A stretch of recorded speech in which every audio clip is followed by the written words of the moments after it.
Талантливое семейство. Очередная дочь Рахмона получила назначение. Хорог под давлением ГКНБ. Узбекистан после выборов. Снова взялись за ислам. Указом президента Таджикистана Эмомали Рахмона его дочь Рухшона Эмомали назначена послом РТ в Великобритании и Северной Ирландии. Рухшона Эмомали, третья дочь президента, в 2016 году работала в посольстве Таджикистана в Лондоне. С 2017 года Рухшона является замначальника управления международных организаций МИД Таджикистана. Всего у Эмомали Рахмона 7 дочерей и 2 сына. Его старший сын Рустам Эмомали является одновременно и председателем Верхней палаты парламента Таджикистана Меджлиси Милли и мэром Душанбе. Старшая дочь Рахмона Азада Рахмон занимает пост руководителя исполнительного аппарата президента Таджикистана, в то время как ее муж Джамалиддин Нуралиев является первым заместителем председателя Нацбанка Таджикистана. Ашраф Джон Гулов, еще один зять Рахмона, 5 июля этого года был назначен чрезвычайным и полномочным послом Таджикистана в Турецкой республике. Еще 3 зятя Эмомали Рахмона Зарифбек Давлатов, Захир Сахибов и Шамсулло Сахибов являются крупнейшими в стране бизнесменами, монополизировавшими все хоть сколько-то доходные сферы предпринимательства. Брат жены президента Таджикистана Хасан Асадуллозада руководит Орион банком. Племянник президента Исламиддин Рахмон руководит Дангаринским районом. Его брат Умет Рахмон работает прокурором столичного района Сино. И все это, если говорить только о близких родственниках. А сколько Рахмон устроил на должность своих дальних родственников и дальних родственников своей жены, об этом не знает никто.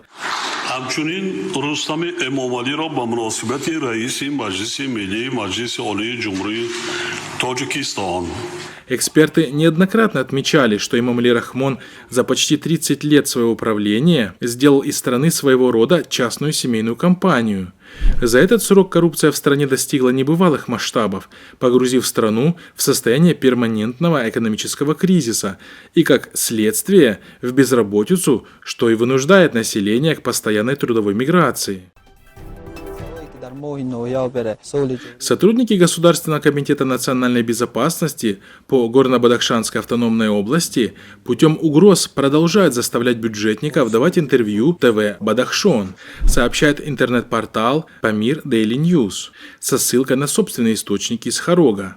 На местном телевидении ТВ «Бадахшон» ежедневно публикуется интервью с участием учителей, сотрудников исполнительных органов власти, экс-чиновников и других относительно известных лиц, в котором они выступают в поддержку властей и против протестующих, говорится в сообщении. ГКНБ обзванивает школы, больницы, университет, бизнесменов, сотрудников исполнительных органов власти и заставляет их обращаться к народу с тем, чтобы отговорить людей от участия в вероятных протестных акциях. Есть те, которые читают готовые тексты по бумаге, а есть такие, которые отказываются читать, но делают более мягкие обращения своими словами, сообщает источник.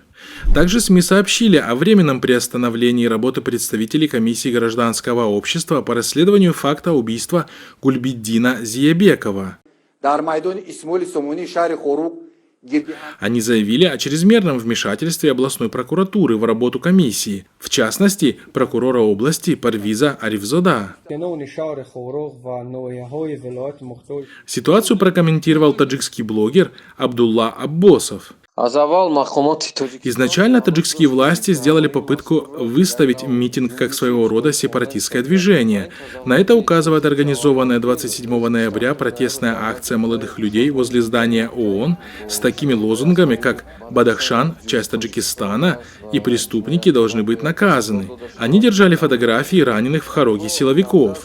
После режим все же решил договориться с митингующими в Хороге и согласился на выдвинутые условия для того, чтобы снять напряжение и успокоить жителей Гбао. Затем в течение нескольких дней монтируется видеофильм, в котором рассказывается о преступной деятельности убитого Гульбиддина. Причем, по оценке независимых экспертов, никаких весомых доказательств его преступной деятельности в фильме не приводится.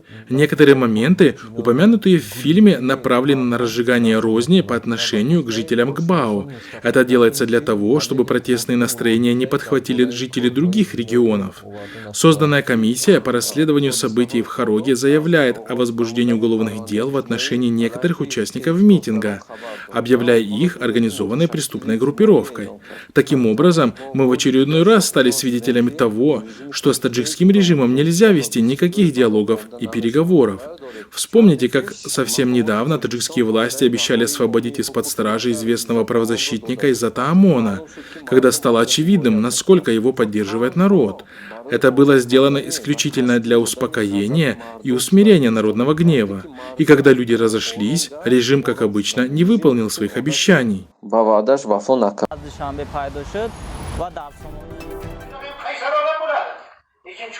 В узбекском сегменте соцсетей ведутся бурные обсуждения по поводу новых нападков в вузах некоторых областей Узбекистана на хиджаб и бороду. Так, например, в высших учебных заведениях Самарканда, Коканда, Джизаха и Наваи высший преподавательский состав провел собрание с молодежью в так называемых воспитательных целях. Основной темой были отращивание бороды и ношение хиджаба. Сделанные студентами видео и аудиозаписи с некоторых собраний попали в соцсети и вызвали бурную реакцию среди узбекистанцев. В частности, активный пользователь Facebook Алимджон Хайдаров по этому поводу написал: «В последние дни поступает много сообщений о рейдах на платки и бороды в высших учебных заведениях в разных частях страны. Самарканд, Коканд, Наваи. Не думаю, что это совпадение».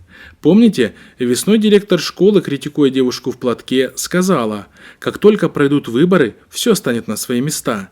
И с теми, кто отрастил бороду, и с теми, кто носит хиджаб, разберутся». Я думаю, что она сказала правду.